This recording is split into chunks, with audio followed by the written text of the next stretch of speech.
After another dominant win over division rival on Sunday, Falcons fans left with a lot of questions. How much longer is the winning streak going to last? What exactly is causing it, and where's this been all year?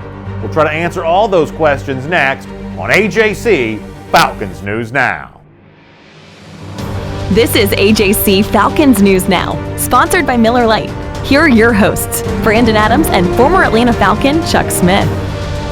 So apparently all it took was for the Falcons to get into NFC South divisional play, because it has been a different team since then. Hello everybody, welcome into AJC Falcons News Now, sponsored by Miller Lite. My name is Brandon Adams. This is the former Falcon Chuck Smith, and no doubt, Chuck, with defense being as big a part of the story as it has been for the Falcons the last 2 weeks, including yesterday in Charlotte, I know you, the former defensive end, you must be loving what you're seeing from this Atlanta Falcons team right now. Well, I really am, and I love the fact that the Falcons are creating their own, they're creating their own shot off the dribble like it did in the NBA. You know what I'm saying? They're doing a great job. They're playing great defense. The offense is looking great, but I really like the intensity of the Falcons, something that we talked about earlier in the year that some people thought might be lacking. The Falcons were focused, they were furious, and they were ready to play. So let me ask you this, and I'm honestly curious of your answer here. You can joke about this, but it's really true. Atlanta played terrible for large portions of the first half of the season, and really kind of second half of the Seattle game, but certainly for the full game last Sunday against New Orleans and Carolina.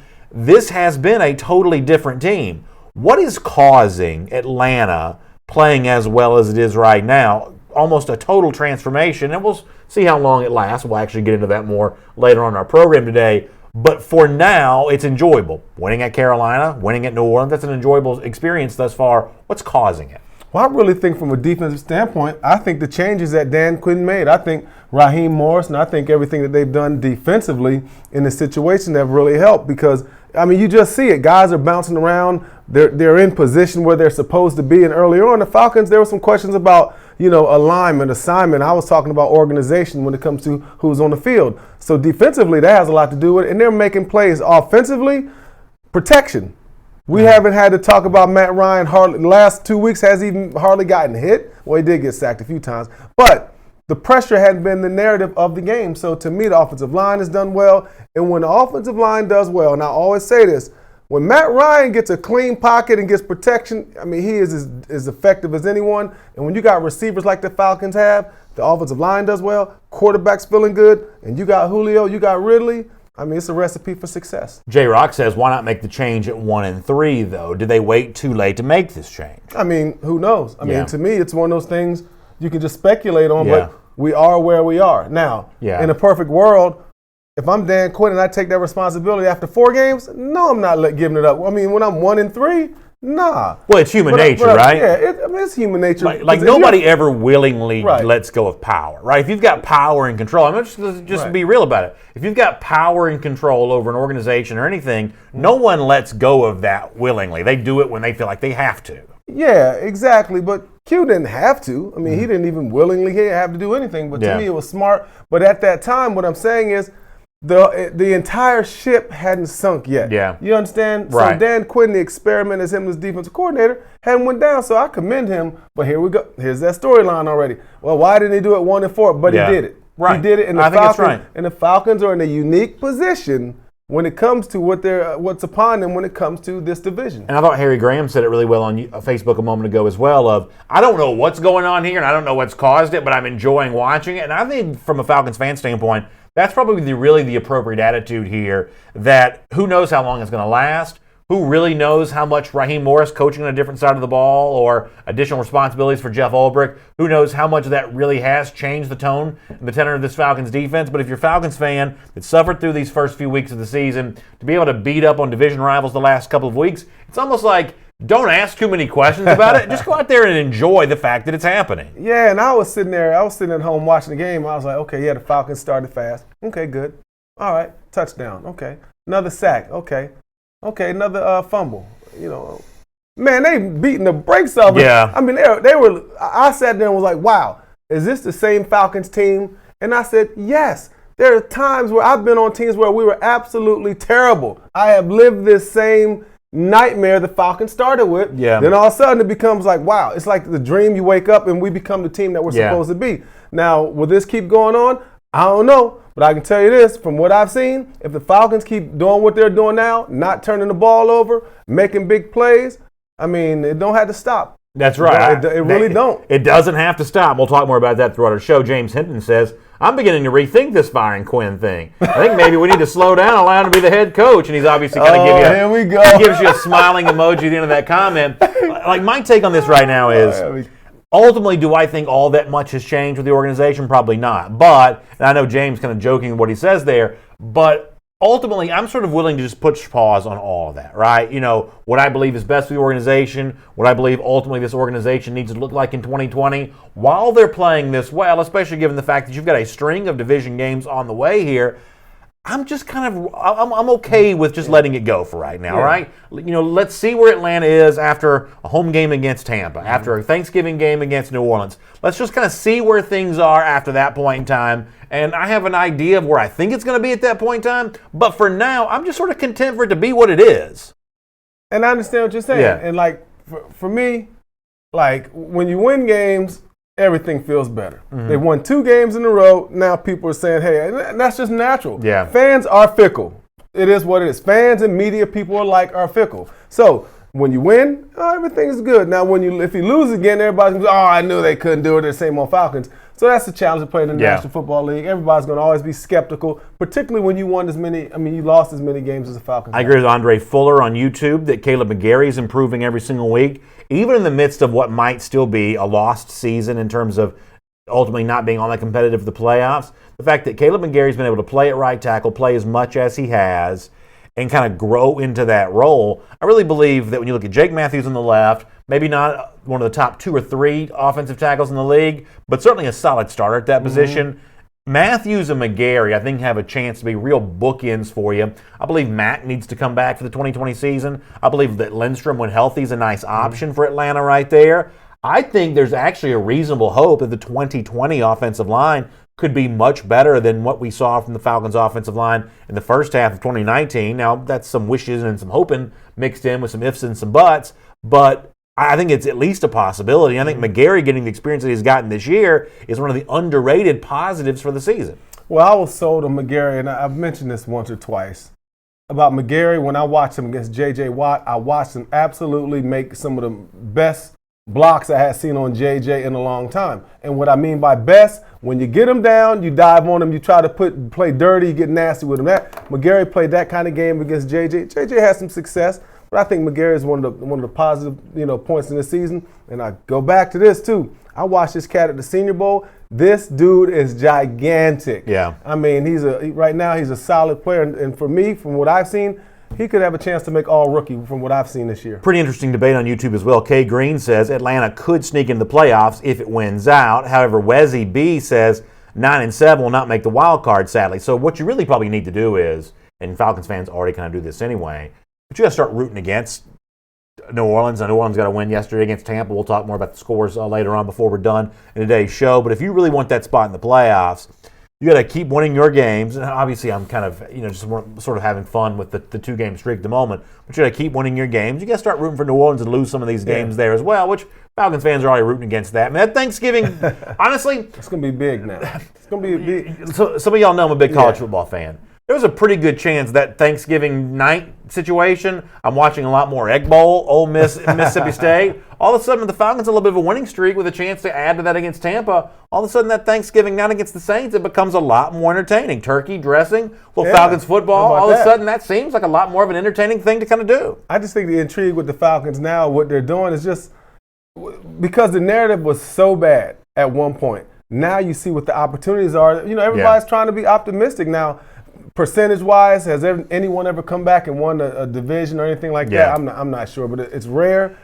But it's fun to think about what can happen, the possibilities. Could history be on their side, or do they, lose a couple games and kind of go the direction a lot of people want them to go?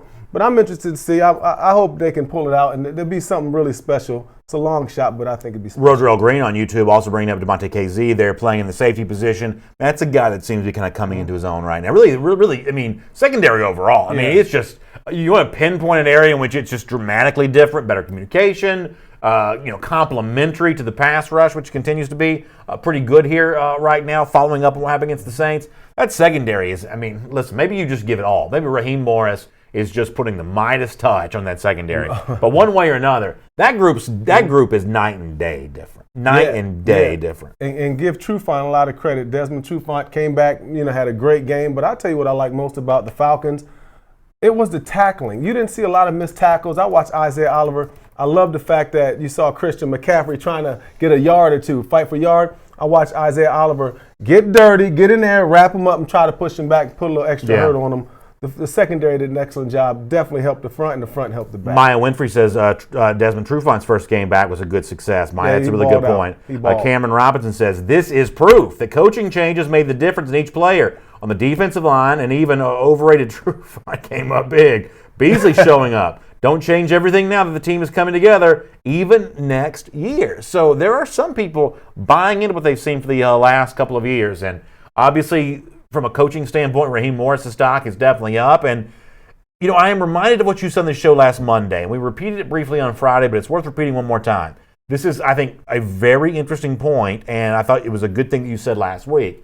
You gave your game ball to Quinn for last Sunday because he was willing to make these changes. And if the coaching changes really are kind of what's going on here, if that really is spurring this along for Atlanta, the fact that Quinn was able to swallow some ego, and everybody's got one, that's not a criticism of Quinn. Everyone's got ego. Everyone wants credit for success, and no one wants to take the blame for a loss. But by allowing this to happen, he opened up the door for Ulbrich and maybe more prominently Raheem Morris to get more of that credit. And you gave Quinn a lot of praise for being willing to do that. Because if you go look, Brandon, if you go look at a book of how to handle adversity, how to handle being in the hot seat, how to do a self-assessment of your team, Dan Quinn, the book is named after Dan Quinn. When you look at where his team was, and he said, I'm going to go into the break, right? And I'm going to look at everything and make the right decisions.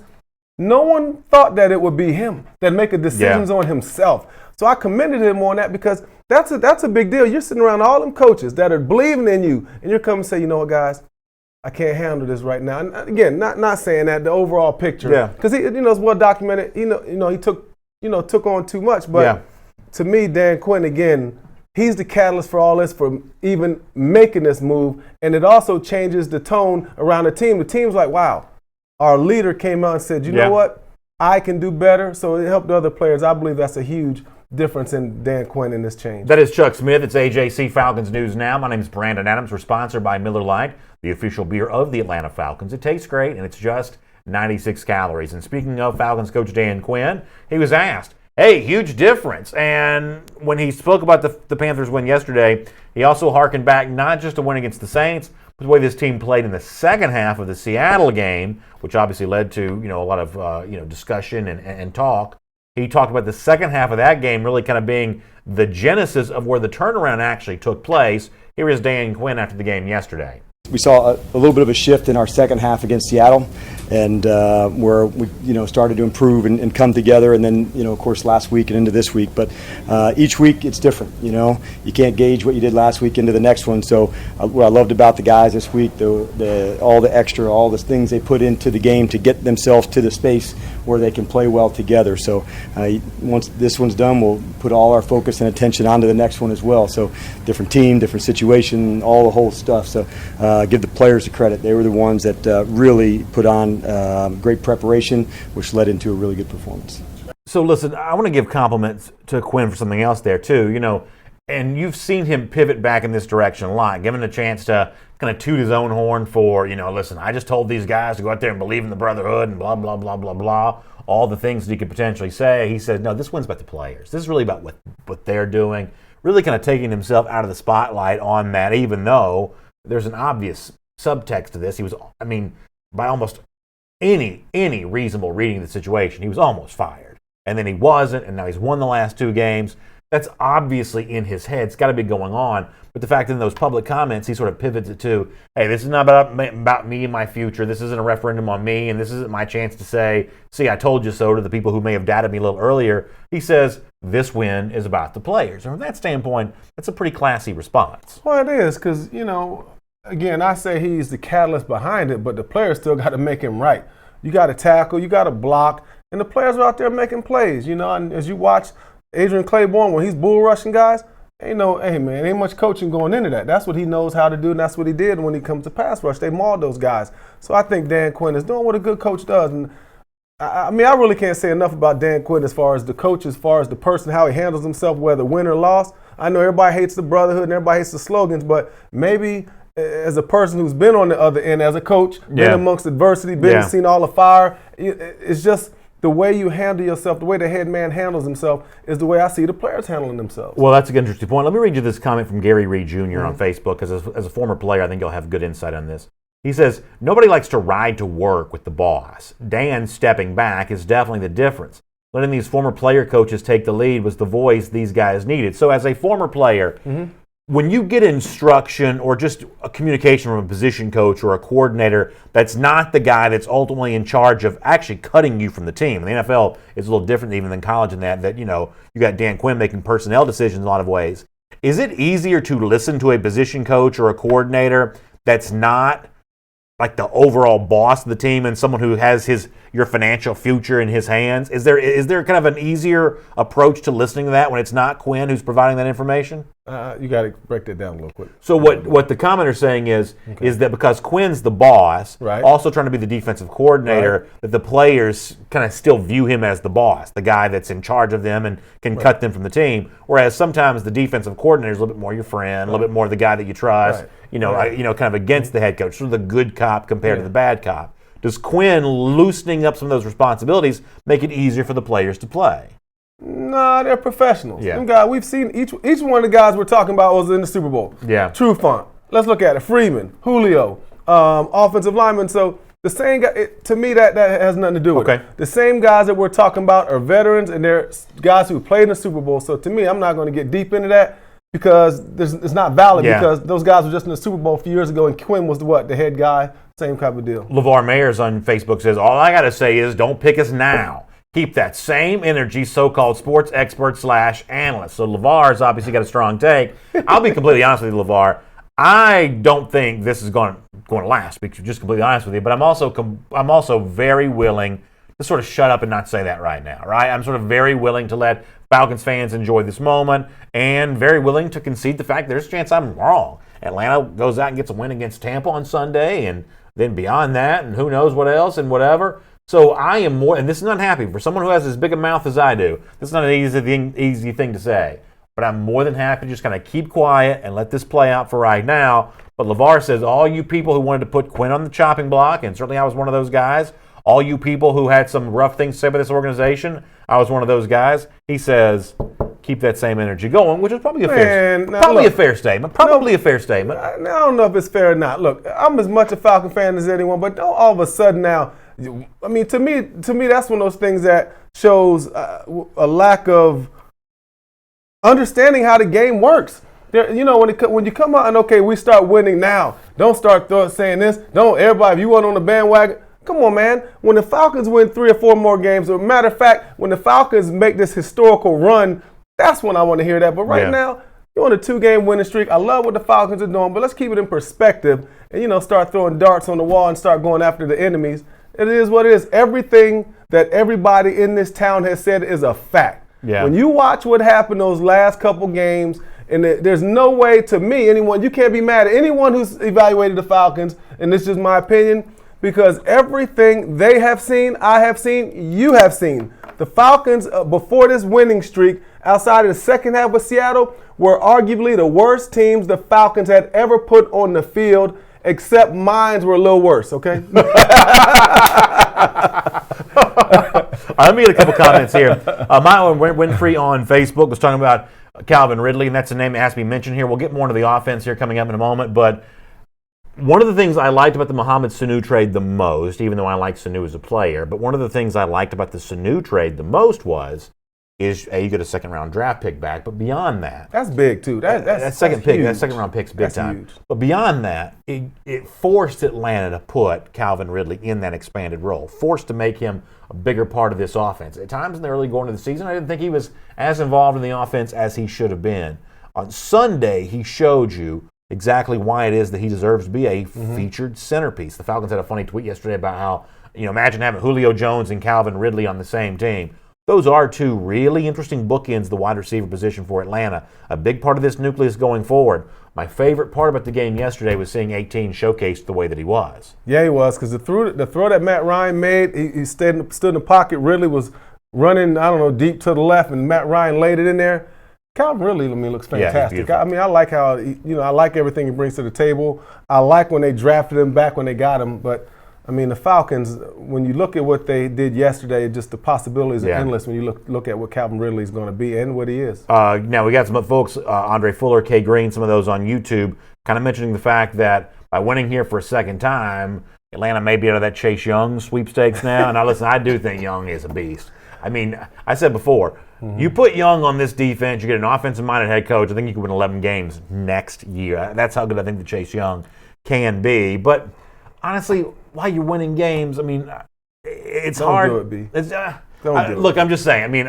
I totally get the people. They're not getting Young unless you get one or two. And the Falcons would not get one or two. The number one pick or number two pick. Yeah, there's no way. Because Cincinnati's terrible. No question. Washington is terrible. My hope for Washington was that Haskins would be so bad they'd kind of one and done him and draft a different quarterback. Although the whole draft is different now that Tua Tagovailoa is hurt. So the whole idea of falling your face for Chase becomes a little hard to do now, just given the fact that it's hard to be as bad as Washington and Cincinnati are. And the injury of Tagovailoa just kind of changes the draft calculus a bit.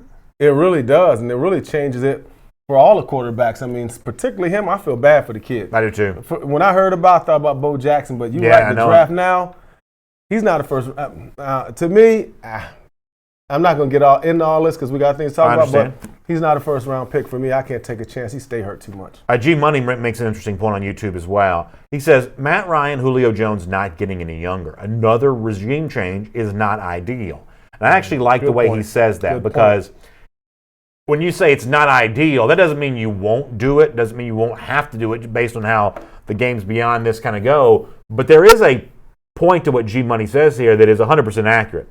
That if you can maintain continuity in the NFL, history shows that's always the best way to do it. That coaches who hang around and can kind of keep some coordinators hanging around, that continuity in the NFL works. Now, this group may just prove not to be good enough, and you have to move on from them. But I think there's a reason why Arthur Blank, his public posture has been more in the direction of trying to find a reason to keep Dan Quinn as opposed to trying to find a reason to get rid of him, because Blank, being a smart guy, being a rich guy, I think he understands in corporate world there is value in continuity. So I do believe that Dan Quinn was going to be given every chance to keep his job. Ultimately, do I believe that's what's going to happen? I guess I probably don't. But he is going to be given every chance for the reasons that G Money cites there. I think G Money has a very good comment. Well, let me talk about Arthur Blank. Now, we know he's been, not as vocal, but when he talked, he put some good stuff out there that kind of hints at where he's going to go. Now, from what I heard, and I've talked about this again, Arthur Blank did the smartest thing, and I knew he would do this, because who wants to blow up this Falcons team? See, here's the thing. The season was already a mess as it was. Arthur Blank talked about, hey, I just want to see what's going to happen down the end, right? Arthur Blank, if he comes out and fires Dan Quinn or says anything negative, you know what today is like? No one's even really still talking about that. Yeah. Because if he had fired Dan Quinn, would this have happened? Would there even be any kind of feel good for the city or the team? So no matter what happens at the end, why blow it up? I totally understand what he's doing, because why blow it up now and add extra weight to the organization and the players every day? So no matter if the Falcons win out or don't win another game, Arthur Blank made a good decision at that time to just let it play out. No matter what happens, I'm finishing the season unless I'm, like 0-15. I've been there 3 or 4 years. But to me, Dan Quinn has showed, maybe not necessarily on the record from what the Falcons want the last couple of years or the fans, but the way he handles himself, there is a growing period also for a coach and an owner. And I think Arthur's just like, man, this young guy still has a future here, but let's go see what happens in the end. It's AJC Falcons News Now, sponsored by Miller Lite, the official beer of the Atlanta Falcons. This is Chuck Smith, the former Falcon. My name is Brandon Adams.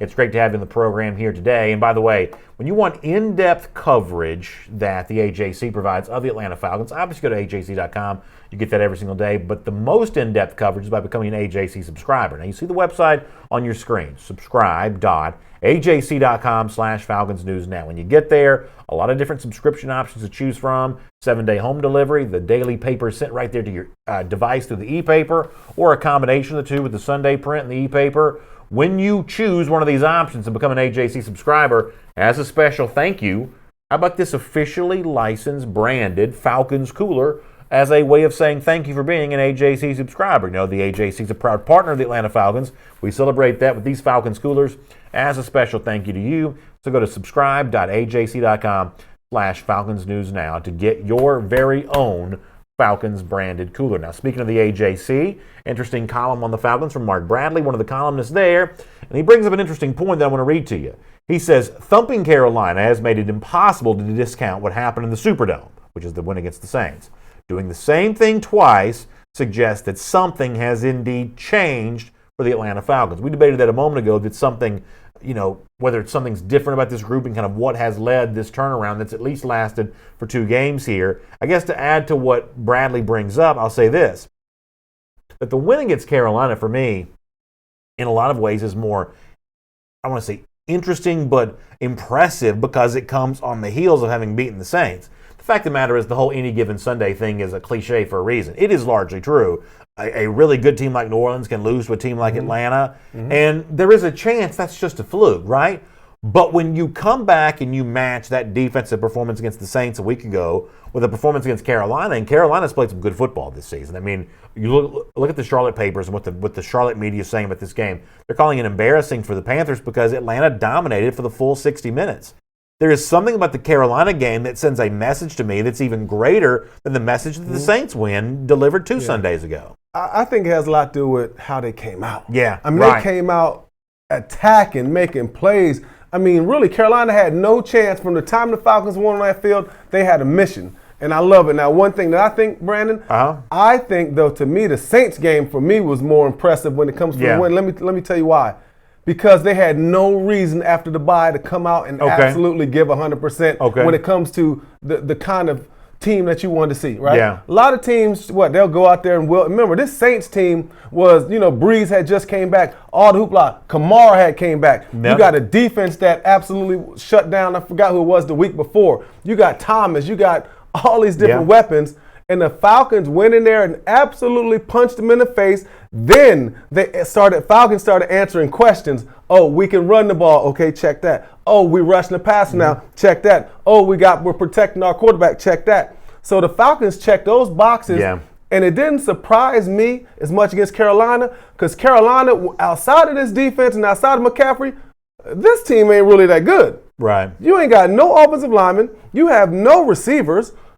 And you got one running back that people at some point got to shut down. So the Saints win was bigger for me to Carolina because Carolina, you got a great defense, but offensively, you're McCaffrey and just, to me, just an average team. Boy, it seems like since Steve Smith left that organization, they've been trying to find a receiver ever since then. Like they drafted, Kelvin Benjamin. He had a couple nice years, but truth is, he's heavier than I am. You just took me back. You said Steve Smith. Yeah, exactly. Right. Yeah. You're right, though. I mean, it's been a minute for the Panthers kind of having that big play receiver. That's actually a really good point. Lisa Shepard also makes a good point on Facebook here. She says everything is performance based. When we were losing, everything was questioned. Now that we have won 2 consecutive games, things don't look so dire. Right. We still have to wait and see how things shake out for the remaining games, but I'm guessing there's still going to be questions regarding Dimitroff and Coach Quinn. Lisa's comment's actually spot on that, of course, there were criticisms of the organization and the guys who were impacting the organization back when the team was playing so badly, and of course, that's not quite as loud right now.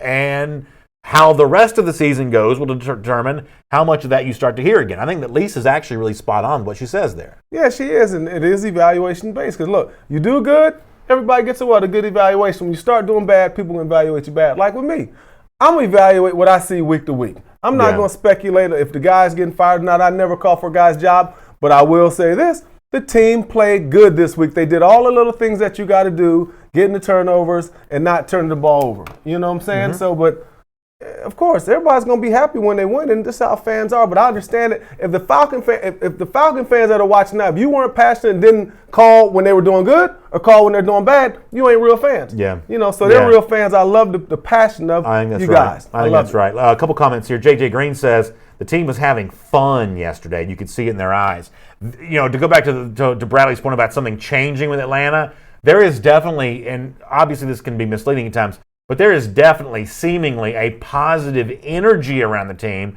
that did not exist in the long losing streak, which is totally understandable. But in terms of what might have changed, there's an energy that does feel different. As Quinn said a moment ago, maybe it actually stretches back to the second half of that Seattle game. Where they winning.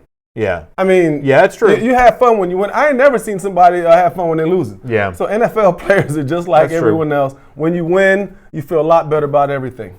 Brian Phillips says, now this goes back to something that you brought up before. We've questioned the show before of, hey, is this team really as talented as we thought it was at the start of the season? Brian kind of goes that same line, he says, so much talent on this roster to have 3 wins at this point. Who is that on? And it's hard not to say, last 2 weeks, a little bit more commensurate with the level of performance that I thought Atlanta would have for the full season. So now that you've seen a couple of games worth of winning, how do you reevaluate the overall talent level on the roster? I mean, McKinley's been playing better. Beasley seemingly has been playing a little better as of late. Certainly guys in the secondary, Trufant yesterday, playing a little bit better. Does the organization look like it has more talent in it now after a couple of weeks, and the kind of constant ebb and flow of the evaluations, is it a little bit different now? I mean, how do you reevaluate the talent now that they've put division wins together in back-to-back weeks? Well, I think how they evaluate how it's going to be evaluated over the entire season. You can't take away from what happened, but you can see how it evolved into this success, right? Because you want to see how guys handle adversity. Now, do we want to lose 5 or 6 in a row? No. But I have talked about the talent. Maybe they're being over-evaluated or under-evaluated. You understand when it comes to that? But I look at it from the standpoint of me personally. I know I don't necessarily have personal relationships like I'm hugging you up, but I know how Julio Jones is. I would tell people, y'all really think Julio gonna quit? You know what I mean? So I know what DNA Grady got. I know what DNA he's got. Devondre Campbell, I know him personally. I know what kind of talent they got. Now, whether they're getting the job done or not, a football team is a team. One guy can't make that big a difference, but he absolutely can destroy the defense by not doing his job. So as I evaluate them, those guys are fine. But what I'm saying is, do you over-evaluate? When you're losing, oh man, are they as good? But when you're winning, wow, we've done a great job of drafting. So I think you're somewhere in the middle. I wouldn't go overboard because the guys that we have, again, a lot of these same guys got the Falcons to the Super Bowl, and they got them, what was that last year, the semifinals 2 years ago versus the Eagles? Yeah. A lot of the same guys, so they didn't lose the talent overnight. Hey, coming up in just a minute, some of you asked before about Chuck and his coaching. We're going to let you know a little bit more about Chuck as a coach and maybe how you can kind of get connected and get some coaching with Chuck. We'll do that in just a second. Before that, though, somebody asked a question about the Falcons' kind of future here. Let me see. Charles Lloyd says, what would happen if the Falcons went out their conference and in the NFC South? So here's the issue you kind of run into when it comes to this. The NFC is just different than the AFC. There's a chance that 8-8 makes the playoffs in the AFC. You got a couple divisions right now. They're kind of heading onto some sort of shaky turf. The AFC is just not quite as deep as the NFC is right now. But look at the situation in the NFC. You've got the Packers leading the North at 8-2. The Vikings not far behind at 8-3. Same thing in the NFC West as well, where San Francisco leads at 9-1, but Seattle sits right there at 8-2. So for all intents and purposes, you've got a wild card team coming out of the West and a wild card team coming out of the North. Which means in the NFC South then, where the Saints sit at 8-2, if you really want to get serious about some sort of turnaround, you've got to root for the Saints just to lose. They had 6 games left. You just got to root for them to just go on. I'm just on a major losing streak. Major losing streak. And Atlanta obviously would have to go on a major winning streak, including winning all these games in the division. So ultimately, I mean, the Falcons' chances of winning the division still rests somewhere around 1%. I mean, this is like one shot out of 100. I mean, and that's exactly right. Yeah, this is crazy. Right. Crazy rare. But you know what? Falcons fans typically root against the Saints anyway, so now you got more of a reason to do that. And the Saints ain't losing that many games, right? Probably not. But probably not. You know, it's being optimistic. And when you're a Falcon fan, it's been such a struggle that you just want to be optimistic. And that's all you got. When you're a real fan, you still pull for your team. And I think the Falcons, I want to see them hit that 3, then hit 4. Yeah. Because it is like a one-game season. Now, I know folks look ahead and they always wonder what the teams or players are you guys thinking ahead? Or what do you think about this? And when they hear guys say the cliche, just one win. Just take one win at a time. Because, look, you got Tampa twice. So, look, everyone in the division, at any given time, you can put up a big number and beat. That builds some confidence now when you go to playing them. And we're going to talk more about what the Falcons have upcoming in a moment. Would you like to hear the remaining Saints games here for a moment? Yeah. It's Carolina on Sunday. It's Falcons the following Thursday. Do have San Francisco Week 14. That's a heck of a game. That's in New Orleans, so New Orleans likely favored there. But 49ers Saints Week 14 is pretty big. Colts and then at Titans to close it out. So obviously New Orleans would be thought to be pretty heavy favorites in 3 of those games. In Nashville, which you may have some weather as a factor there. Colts also in at home. Colts are dangerous because they run the ball, control the clock. Colts are still dangerous. So boy, a lot of home games left for the Saints. They're only on the road for one of their final games. I'm sorry, no, it's Week 17, also at Carolina. So they got 2 road games to close it out. So a string of home games here and then 2 road games to close it out. The only one that looks like an obvious possibility for a loss would be San Francisco. And listen, I mean, you might as well talk about it. The Falcons won 2 in a row, so you might as well talk about it. I mean, what do you want me to do? You might as well talk about it. Hey, let's talk about this. You're hilarious. You know what? Hey, but you got to stand by what you said. You've been saying what you said. I understand as far as the Falcons and everything about tanking. Sure. Right. Listen, so I understand. But here's the thing, though. Stand your ground. I'm a man of the people. Me personally, I would have preferred the Falcons to lose them all. Me personally, I think Atlanta's looking at major regime change for 2020. However, if Falcons fans want to contemplate the idea of going on a big run here and seeing the Saints going on a big loss, as a man of the people, I will deliver that content to the people because, Chuck Smith, I am a man of the people. And the man of the people's people, I want to tell you this, that I said that Dan Quinn, if they win 6 games, that Dan Quinn's going to be here. I said to the people's people, the people, like you said, if Dan Quinn finishes up in the second half and wins at least 6 games, he will still be here as the Falcons head coach. Wow, that'll be interesting to see. Get 'em Gutta on YouTube says, well, what if it's 6-0 for the Falcons in the division? What would be the results? The in-division record and stuff like that doesn't come into play unless the 2 overall records are identical. But as long as New Orleans has a better overall record, the kind of tiebreaker stuff of how you do within the division, the head-to-head matters because you get to knock a team down a peg. But in terms of eliminating the overall better record, that's not gonna necessarily do all that for you. Boy, what a difference! 2 games to win, right? You Listen, get a 2-game. I'm just trying to deliver to people what they want. Streak. Falcons fans talking about Super Bowl. I love it. Just trying to deliver. Hey man, when the things are feeling good, I'm telling you, it makes a huge difference for the fans. But let's see what they do this week before we proclaim them, are in the playoffs. Well, we'll talk more about what's going to be happening this week and beyond here in a moment. It's AJC Falcons News Now, sponsored by Miller Lite. As I said before, a lot of you wonder about, you hear Chuck making, very strong football points in the show, and you say, well, Chuck, why don't you be the coach of the blah, blah, blah, or whatever. Well, the fact of the matter is, Chuck is doing football coaching each and every day, and the cool thing is you can actually get some of this instruction for yourself if you happen to be watching, or certainly maybe a young guy in your life here. Chuck is a pass rushing specialist. You see lots of ways to kind of get in touch there. 833-222-7225. Yep.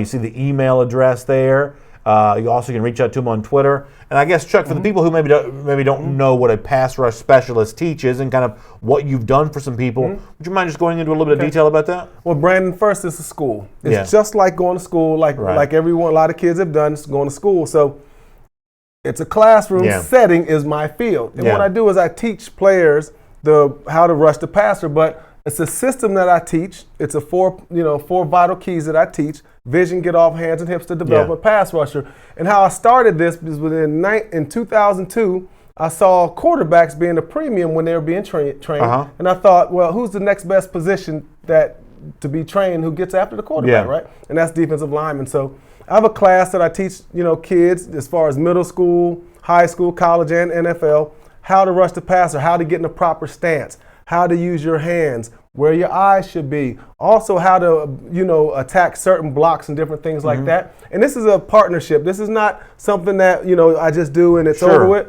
This is something I usually take kids from the 8th grade all the way to the NFL. Yeah. I've been involved with the Arden Keys, the Montez Sweats, a lot of guys. Lorenzo Carter's, a lot of Georgia guys, also. So anyway, just a few names. Yeah. And I take them all the way. So I consult the parents. So long as you train with me, I consult, and I work out at GATA. It's a gym in Johns Creek. And, we're going to start our high school and middle school programs here in December. We'll have classes. We have them each and every week. We'll be on Monday, Tuesdays, and Sundays. You can come in and we'll take it slow. We teach it from the foundation all the way up, and everybody's welcome from all around the city. I have people come even on Sundays all the way from Charlotte and Hoover, Alabama. So that's nice. Anyone in the perimeter, stop whining about riding your 40 minutes.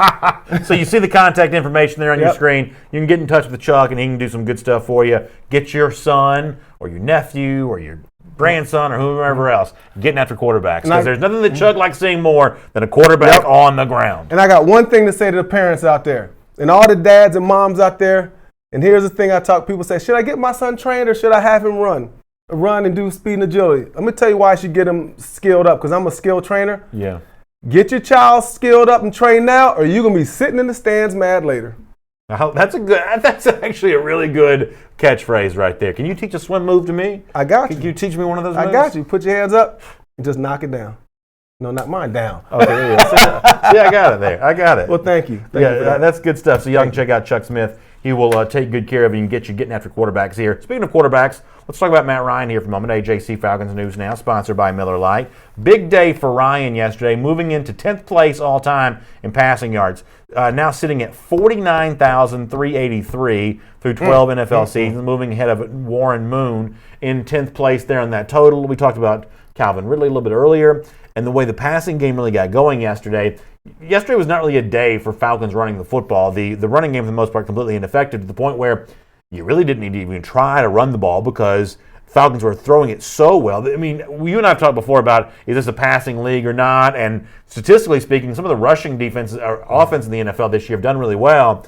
Yesterday, though, was a little bit more of what you've kind of come to expect from the typical NFL, where every running play from Atlanta was just a total waste of time. They were moving the ball when they passed it. When they tried to run it, it just wasn't working at all. But that doesn't really matter because this has become, to a large measure, a passing league. And I think yesterday was a reminder. And the overall stats for Ryan, 10th place all time, kind of bolsters this point as well. The nucleus of this team moving forward, no matter if it's Quinn coaching them or someone else, the nucleus of this team moving forward is Ryan throwing the football, Julio and Ridley catching the ball. I believe they're going to re-sign Austin Hooper. He's a part of that there as well. That group right there is what all future Falcon success, at least over the next few years, it's going to be built around. I know when a franchise quarterback takes some lumps when the season's not going particularly well, Ryan's been the source of criticism in our comment section. But Falcons fans ought to be lucky to have him. They ought to feel lucky to have him, because if Atlanta wins a Super Bowl in the next decade, Matt Ryan will be the reason why. Hold up. Do you want Mitch Trubisky? Hold up. Right. You want Brissett? Yeah. Jameis Winston? Yeah. Marcus Mariota? How about one of these 15 Allens? Yeah, I'm good with Matt Ryan. Matt Ryan, when he's given protection, when he has an opportunity to have a clean pocket, he's as good as it gets. But again, when you're the quarterback, that goes with it now. You're making $100 million. Right. But Matt Ryan, I mean, what else can you say? You got a guy that outside, in my opinion, Aaron Rodgers, Tom Brady, some of those guys, he gets the job done. Yeah. To me, he gets the job done. Orson Ben says, I feel that Matt Ryan, the Falcons don't use Julio Jones enough, though. Thoughts on that? So, Orson, I understand where that's coming from, but I thought yesterday was a classic example of teams are going to defend against Jones so much. The fact they're able to then create extra opportunities for Calvin Ridley, to me, this is how this is supposed to work. When a defense does take away Jones, maybe that's what Carolina did yesterday, then you exploit them and make them pay for not prioritizing Calvin Ridley. That's how it worked in 2016. That's how it's supposed to work. And I thought yesterday was the perfect example of that, where the presence of Julio Jones opened doors for Ridley to have great success. Yeah, it was one third down when I think it was Julio ran a short crossing route or a curl route, And then Gage, I think that's his name, Gage ran a slant and made the play because everybody jumped on Julio. Again, the Falcons absolutely annihilated the Carolina Panthers. Julio catches a deep pass, catches a couple short passes. To me, Julio, he's where he needs to be, because if Julio has to catch every pass, then you're going to be mad because the Falcons' offense isn't clicking. Julio is where he needs to be, and I think Matt Ryan, if he's open, Matt's going to find him. I wanted to get Jerry McDonald's comment here in just a moment. Before that, though, Matt Ryan did talk yesterday about the way in which Carolina was taking away the run and the opportunities that opened up for the passing game. Here is what Ryan said about that going back to yesterday. They made a commitment to stop the run today. They had, numbers in the box the entire game, and they're good. They've got good defensive linemen, very good linebackers. Safeties are physical in the run game as well, and they did a good job of taking that away. But we've got special players on the outside, guys that can make you pay, and both our guys, Julio and Calvin, they played extremely well today. Reed had a huge game, so it was great to see from him.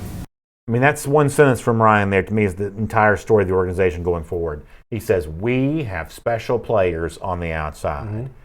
And I think the obligation for Atlanta is, how do you make that more of a part of the story in terms of games you win the rest of this season and then moving on in 2020, regardless for the coaches? It's really cool to see the defense play as well as it has the last 2 weeks, and I wouldn't diminish that whatsoever.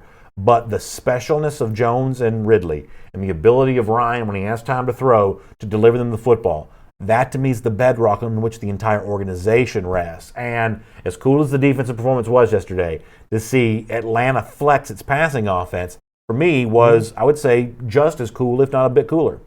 If you want Julio and Ridley in the offense to be the story, well, we need to hear that the offensive line is not the story. Yeah. The offensive line yesterday, there's what? You don't hear anything negative about the offensive line, even though they gave up sacks, right? A few sacks, but those are garbage-type sacks. When the offensive line is the story, then you won't get to see Julio and Ridley and Matt Ryan. So to me, it starts with the offensive line. We ain't talking nothing about the offensive line who've been beat up a lot over the last 2 years. When they protect, those guys will have a chance to get open. So the big story is offensive line wasn't a story. Yeah. Jerry McDonald says those players played for Dan Quinn's job the past couple of weeks. They love him. In his locker room, he took the heavy load off of himself, and he focused more on coaching the team as a whole the past 2 weeks. And now, look, we no longer want his head on a stake. This team, this staff, has the stuff needed to get us that trophy. Wow, people have really kind of very interesting tone here in terms of the overall level of positivity. All right, let me take you inside. And I know Dan Quinn, yes, I do. And you see, when I come on this show, I'm keeping it as regular, and I'm keeping it as regular as I can as a guy who understands how it works inside. For anyone to say that, what did he just say? To say Dan Quinn, say that, take the hard work off of him? Again, Dan Quinn is one of the hardest workers, so what happened ain't got nothing to do with his work ethic and hard now. Yeah. So, I think what he means is it took the load off of himself. In other words, the pressure of having to answer critics week in, week out. You remember those laborious press conferences of, well, we just got to try to find a way to go out and play better. It's the burden that he's been carrying more so than the workload. Because these coaches work so hard. It's a commitment to be a coach. It's all day and every day. So whether you go 0-16 or 15 and 6, whatever, I don't care. Yeah. These coaches work hard now. These cats put a lot of time, a lot of effort, and it's a hard job. It's a really hard job, but you pay it well, though. James Davis says, if you don't mind changing the subject for just 1 second. Yeah, let's change it. He says, what do you think about Tua's injury? And if he decides to come out in the draft, should we draft him if he's available later in the first round of the draft so we can sit and then eventually replace Matt Ryan when he retires? So there are 2 questions there. There's the question of evaluation of Tua coming off the injury and kind of what it looks like for him in the NFL draft. Let me start with the first part of this. Tua is obviously a really, really great quarterback talent when healthy. How does that evaluation for you change now that he's suffered another injury, and this one seemingly pretty serious to the point where it's even been compared, and I'm not a medical expert, but I've heard people comparing this to the Bo Jackson situation, and those of us who are old enough to remember know Bo Jackson's hip injury ended his football career. What do you make of Tua right now? Well, number one, I think that he's already shown that he's fragile. And in the league now, with these pass rushers they long and they're aggressive, he can't outrun anyone. He already wasn't fast. and now he's gotten hurt. So to me, I'd take Tua second round. I'm not taking him in the first round. If I'm a team like the Falcons, I need a starter now. Yeah. So this team, the Falcons, I'm good with Matt Schaub. So right now, I'm all in. So I'm not going to get somebody to replace Matt Ryan. I'm getting somebody in here that we can put in here, whether it's next to Grady. I need a safety. I'm trying to win a Super Bowl now. Tua don't help the Falcons win a Super Bowl now. Yeah, there's a concept in the NBA called draft and stash, where you kind of draft a guy and you kind of hold on to his rights. Listen, we're in the early days evaluating the Tua injury. I'm assuming that Tua is not going to play 100% healthy as a rookie next season. So right now, I would be quite skeptical of using a first-round draft pick on him. Has the thought occurred to me, whether it be Atlanta or some other team, draft him with a later pick and then hold on to him? The problem is he's so talented that someone will just probably beat you to it. I mean, it almost reminds me of the Willis McGahee situation, which is a very different kind of injury, very different player many, many years ago, where he was also coming off of a horrific knee injury, and eventually just somebody ended up drafting in the first round because the talent was just too much to sort of say no to. I think someone will end up drafting Tua in the first round, but a team like Atlanta, who you just said it perfectly, they need starters now. I don't think you can take a flyer on Tua Tagovailoa right now because I think someone will probably draft in the first round, and you can't afford to do that because you got roster holes you're trying to fill at the moment. All right. Now, I think Tua is a great player. But how many players we seen at Alabama become incredible players? So all of a sudden now you put Tua behind an average team. You tell me this. I like Tua, but is Tua a generational type of talent? No. So, again, it's easy at Alabama when I got arguably the 3 greatest SEC receivers of all time. It's easy when I come in on the offensive line and throw, the cover 2. Sorry, Georgia. But think about it. It is what it is. I mean, it's like, he's throwing against nothing, in my opinion. Now, he's a great player, but to me now, he's not a generational type of quarterback. He's not now the guy at Clemson now. Yeah. To me, he's that guy. Well, it is kind of funny, and this is the last thing we'll say about Tua. We'll move on to something different. But here's the weird thing about him, and y'all know I watch college football all the time. Yeah, you do. We haven't seen Tua play a full game healthy against a good defense in the entirety of his college career. He wasn't 100% healthy against LSU last year, wasn't 100% healthy against Georgia, wasn't 100% healthy against LSU 2 weeks ago. And I'm not making excuses for him. I'm saying almost anybody will tell you, whether it be 90%, 80%, whatever, he was less than 100%. So less than 100% against good defenses. We just don't really know what he is because the fact of the matter is his stats against the best defenses he played, they are way lower than against the Ole Misses and Arkansas and those teams. He lights on fire. Against the good defenses, it hasn't been that great for him. Hold up, you ain't throw my boys in there either now.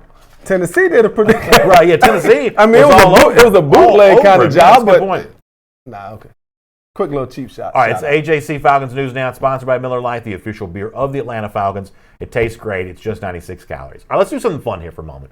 You'll hear some of the AJC all the time. Obviously, great Falcons coverage, and a lot of that coverage is spearheaded by D. Orlando Ledbetter. And D-Led is very famous for something. If you ever listen to his podcast, The Bowtie Chronicles, if you ever see him get the bow tie very prominently represented, it's very classy, a great look. But 2 weeks ago, can we show folks this tweet? Going into the Superdome in New Orleans, all of us understand this, right? When you're traveling for a road trip, sometimes you forget something, and sometimes it's even your signature piece of clothing, haberdashery, if you will. So here's what D-Led tweets 2 weeks ago. He says, "Forgot to pack the bow tie. We'll just have to do a hat check." He means on Instagram, kind of showing off the bow tie. He says, "No bow tie to show off." Well, you know what happened after that game. Falcons got the win.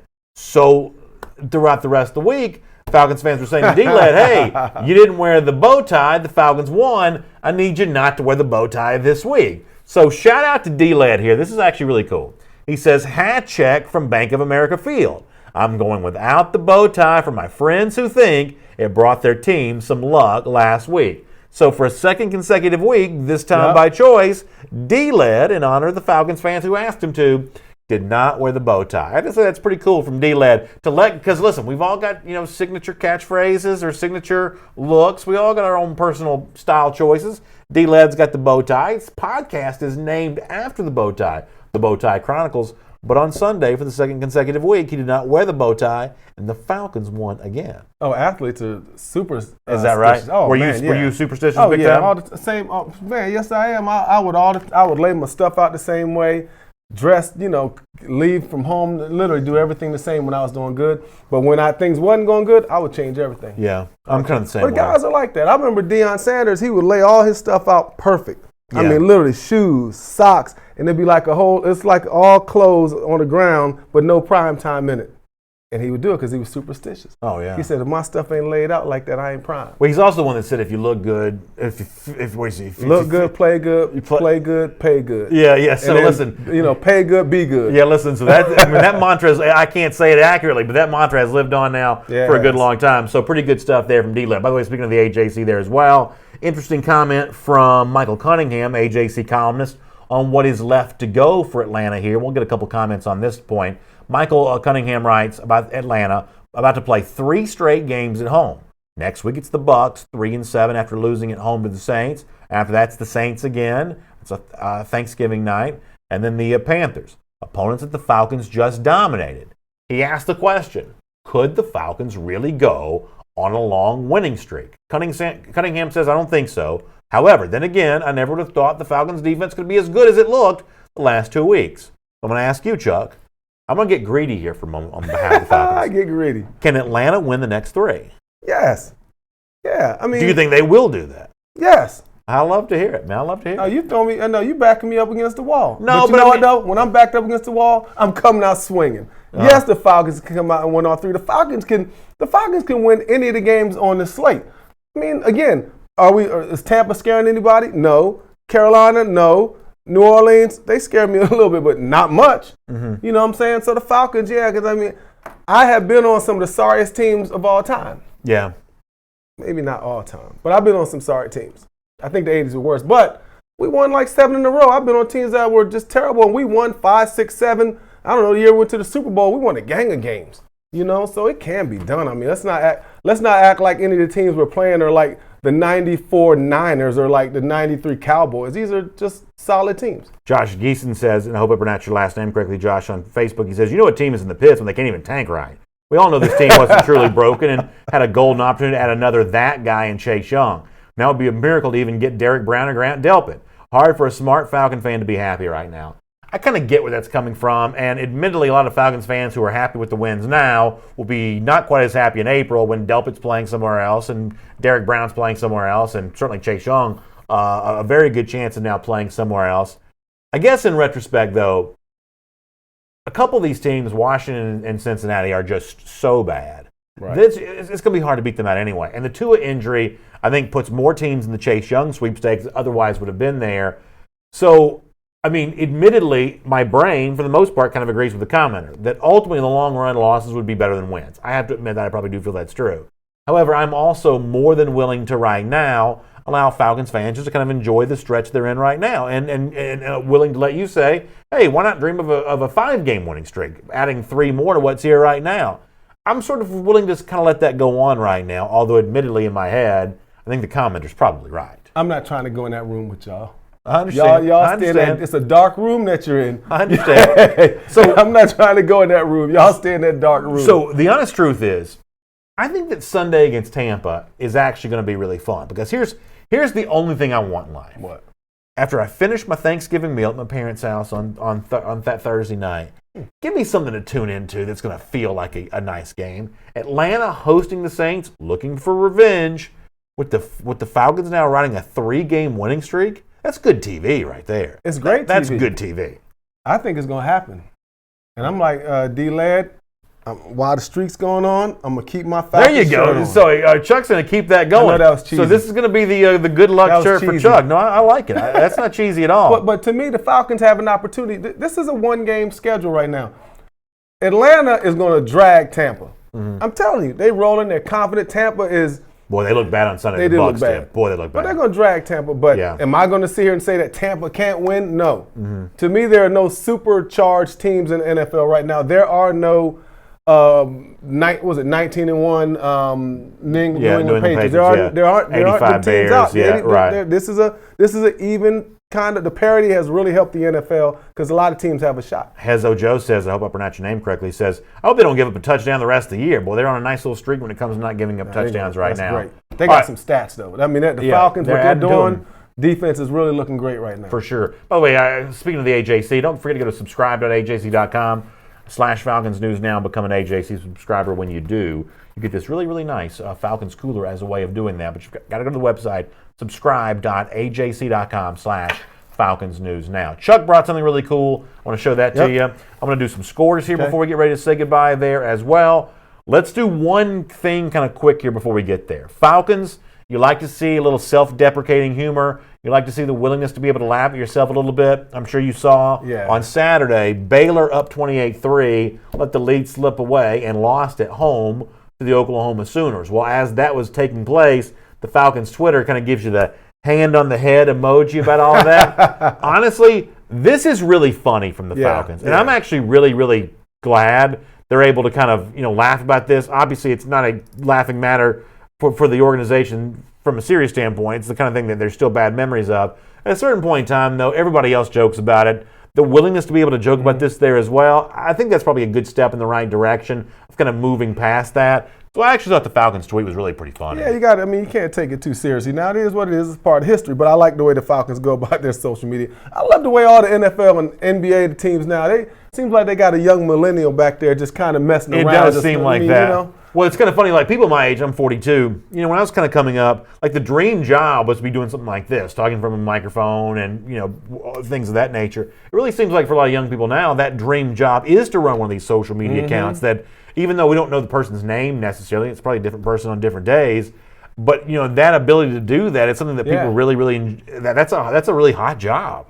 Sports has opened up so many opportunities through social media. People that never could be a part of the National Football League or college football, they now have an opportunity to be a part of it by making themselves a viable option by putting out just good content. That's true. Boy, let's check some scores right quick. Ugly day yesterday. Lots of blowouts. The shocking one was, I actually may have taken Houston this game. They look terrible against Baltimore, who just keeps rolling. Sorry, fantasy guys who had Deshaun Watson. I'm in it with you. I understand. Dallas, pretty good day. Big numbers from Dak Prescott. Indianapolis handles Jacksonville easily. Buffalo keeps winning. Game of the day, at least in the early slate, was probably Minnesota coming from way back.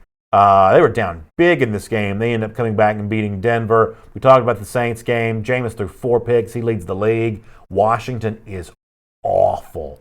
This San Francisco-Arizona game, I don't know if you saw much of that. That was actually a really good game. Arizona should have won this game. Yeah. Oakland held off Cincinnati. Hold up. 6-4 Oakland. Yeah, they're honestly one of the surprises of the league. How about that? New England beats Philadelphia. Brady not super happy right now. Offensive troubles, but Philadelphia could not hold up their end of the deal playing at home. Carson Wentz, the people in Philly are not liking him. He's starting to look like the wrong number 1 overall pick, in my opinion. Let me tell you something. It's about a big city not liking you. Philly fans not liking Wentz. One thing, the Bears fans have turned on Mitchell Trubisky with good reasons. Chuck, I'm not sure you can bring Trubisky back out there again. He played awful. He is beyond awful. Yeah. I mean, Chicago fans, gosh, I feel bad for you. Tonight from Mexico, it's Kansas City and the LA Chargers. So that is your Monday night game. And here on AJC Falcons News Now, sponsored by Miller Lite, Chuck, who is not just a part of Falcons history, also has an appreciation for Falcons history, and he will bring in artifacts from that history to share on the show. And today, it's about corporate synergy. This is a synergistic effort by Mr. AJC. Smith. Look at this. I believe in the AJC. This is 1994. That's good stuff. Monday, November 28th, 94. Look at Bradley's mustache. Mark Bradley is still doing a great job. Knocking it out of the park every day. We had just played the Philadelphia Eagles. My first game, I had 3 sacks. Yeah. Here in Atlanta. 3 sacks in the 3 game. 3 sacks, yup. And what does it say? Atlanta improves to 6-6. Look at that. As the defense, yes, we did, clinches. Look this how old. Over Randall like that? No. Look how old this magazine is. Look, what is that? Look at the bottom. Look. Florida State versus who right here? Look. Yeah, the Sugar Bowl. Sugar Bowl. This is the Florida State game from oh my gosh, that's crazy. So Randall Cunningham, for those of you who are younger, y'all need to look at his YouTube highlights. This is Eagles Randall He was Cunningham. a beast. Yeah, this is So pre-Minnesota AJC, Vikings. I also had a paper route. And this was awesome. So 1994. So you're a paper delivery person Oh, yeah. at the AJC. Berkeley Hills Subdivision, Athens, Georgia. That is What? amazing. Dropping them, man, shoot, overcharge them sometime. Oh, listen. Yeah. I was 12 years old trying to get a bike. All right. And nonetheless, thanks for being here on AJC Falcons News Now, sponsored by Miller Lite. Obviously, the Falcons have been covered by the AJC, great for decades, and of course, we look to forward to being part of that for a long time to come. Y'all enjoy the week. Tell your friends we're back here Friday at 1 p.m. Getting ready for Falcons Bucks and seeing if these Atlanta Falcons can stay on this winning streak. For Chuck Smith, I'm Brandon, and I'm saying we'll talk to you then right here on AJC Falcons News Now, sponsored by Miller Lite.